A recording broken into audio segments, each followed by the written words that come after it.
Hey, what's going on everyone?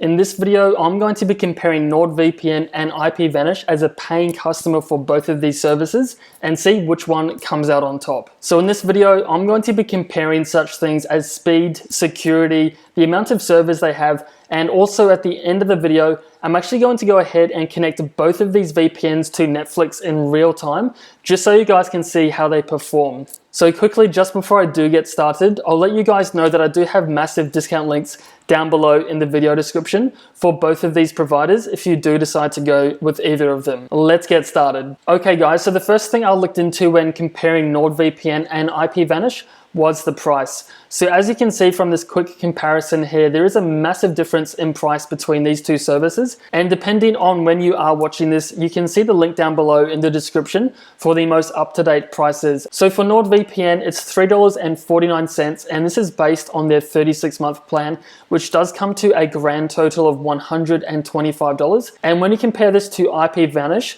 they are $6.49, and this is based on their 12-month plan, which is the longest that they do offer. So even though IPVanish is less upfront, you are actually only getting a fraction of the sign-up time period, as NordVPN does allow you to sign up for 36 months. So this is a major advantage to choosing NordVPN in my own opinion, as you are actually able to lock in those cheaper prices for a longer time period. So in this category, NordVPN definitely does come out on top. So the next thing I compared between NordVPN and IPVanish was the amount of servers they have on offer on their network, and also the amount of countries that you can connect to as well. So as you can see here, NordVPN definitely does blow IPVanish out of the water, as they do have close to 4 times the amount of servers on their network. And as of making this video, NordVPN does have 5,200 plus servers when compared to IPVanish, which has 1,400 plus. So from my own personal experience, this is a major advantage to having more servers, as you're always able to stay one step ahead of the streaming services and still be able to access geo-blocked content and not get any error messages whatsoever. But in saying that, with using IPVanish, even though they do have a lesser amount of servers, I still have been very impressed with their speeds and performance. But in this category, I would definitely have to give it to NordVPN, as they by far have the most amount of servers available. Okay guys, so the next thing I compared between IPVanish and NordVPN was the amount of devices that you can connect to on their plans, and also the compatibility with devices as well. So as of making this video, NordVPN does have the ability to connect up to 6 devices simultaneously, and when you compare this to IPVanish, they actually do come out ahead in this category, as you actually can connect up to 10 devices simultaneously on a single account. So as for the compatibility of both of these providers,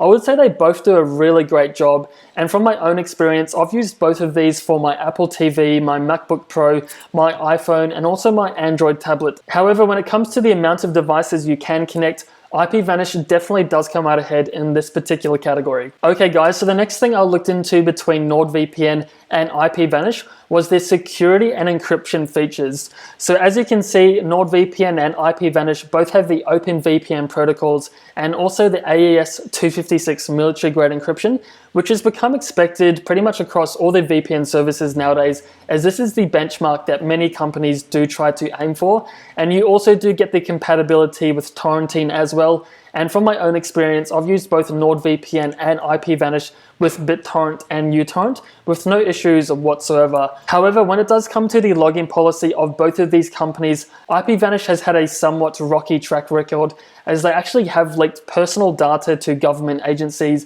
in 2016. However, they actually have been sold to a new owner in 2017, so they have said that their strict no logging policy is now as strong as it can be. However, there still are some skepticisms as to whether or not this is actually the case. And when you compare this to NordVPN, they do have a strict no login policy, which means they don't track your IP address, your bandwidth usage, timestamps, or anything else whatsoever. So even though IPVanish and NordVPN on paper do have the same features for security and encryption, I actually would have to say NordVPN comes out on top just by a little bit in this particular category. So the next thing I looked into in comparing NordVPN and IPVanish was the jurisdiction of the company. And this is incredibly important, especially if you are looking to keep your personal information private and also all of your activities online. So as you can see, NordVPN is located in Panama, which is awesome, as this means they are out of the 14 Eyes Alliance. And Panama also has very relaxed data retention laws, so this does allow NordVPN to not hold on to any user information whatsoever.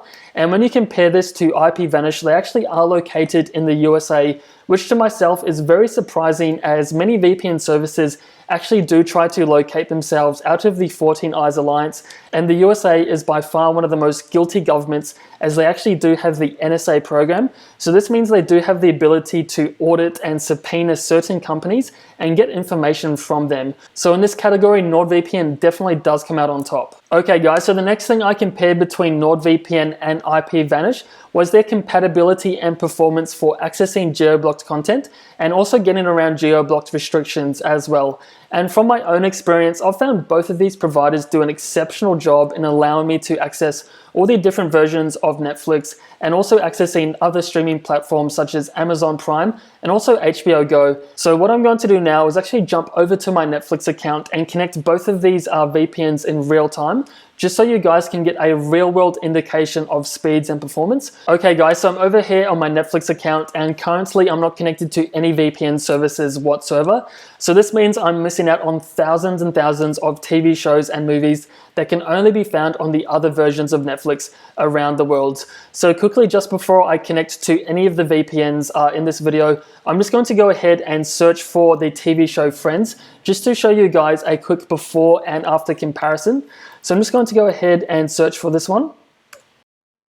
And as you can see, this is nowhere to be found. So I can easily go ahead and fix this by connecting to a VPN. So the first one I'm going to show you guys is NordVPN. So I've already gone ahead and logged into my account, and this is the desktop app that you'll be greeted with. And pretty much all I have to do is go ahead and search for a particular city or country. So in this instance, I want to connect to the United States. So I just simply search and then click on this country, and this will automatically connect me to the fastest server in that particular region. And once this is highlighted in green, this just notifies me that my entire computer is now fully encrypted and connected to a United States-based server. So what I can do now is go back to my Netflix homepage. And now I'll refresh the browser, which should then put me onto the American-based version of Netflix. And just to show you guys again that I am connected to an American-based server with NordVPN, I can just go ahead and click on this little icon. And as you can see, I'm currently connected to a United States-based server. So again, I'm going to go ahead and search for the TV show Friends.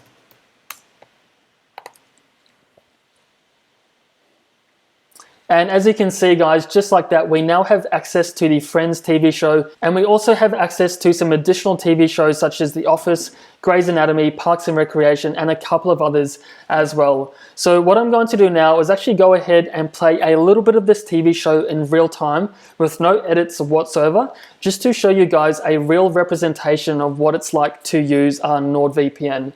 So I'm just going to go ahead and do that now. And again, there'll be no edits whatsoever.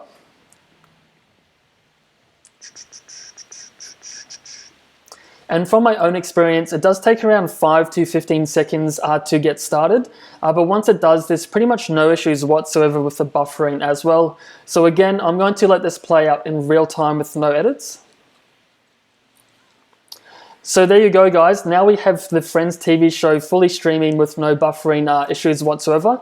And I'm not sure if you can see this, but this is also streaming in high definition as well. So there you have it guys, NordVPN works extremely well for accessing geo-blocked content. And again, if you are looking to get started with them, don't forget to check out the massive discount link down below in the video description. Okay guys, so I'm going to go ahead and run the same test with IPVanish. So once you do open the desktop app, you also do have the ability to select a certain country or city as well. So in this instance, I'm going to stay connected to the United States, and all I have to do now is just go ahead and press connect. And again, much like NordVPN, this will take a couple of moments to connect, and once it does, this will automatically connect me to the fastest server. So again, I'm going to go back to my Netflix homepage. And then I'm going to go ahead and refresh the browser, which will put me onto the American version of Netflix. And just to show you guys again that I actually am on IPVanish, if I just go ahead and click on this little icon, you can see that I'm connected to a server in San Jose in the United States. So again, I'm going to go ahead and search for the TV show Friends. And as you can see, we have the exact same titles available, and I'm going to go ahead and play a little bit of this TV show in real time again with no edits whatsoever.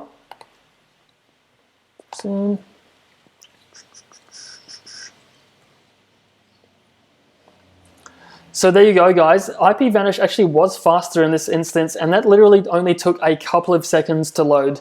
So there you have it, guys. That's a real-world indication of connecting to IPVanish, and this is also streaming in high definition as well. And from my own experience, it does take around 5 to 15 seconds to load, as with NordVPN, but nonetheless, this is still exceptionally fast for IPVanish. Okay guys, so there you have it. That's my quick comparison of NordVPN and IPVanish. So as for the one that I personally would recommend, it would have to be NordVPN, as they by far are a cheaper option. They do have more servers, and they also do have really fast speeds as well. So hopefully this video has been helpful for you guys. And if you do have any questions about either of these VPN services, please drop them down below and I'll be happy to help you guys out. So as always, thanks for watching. I'll see you all in the next one.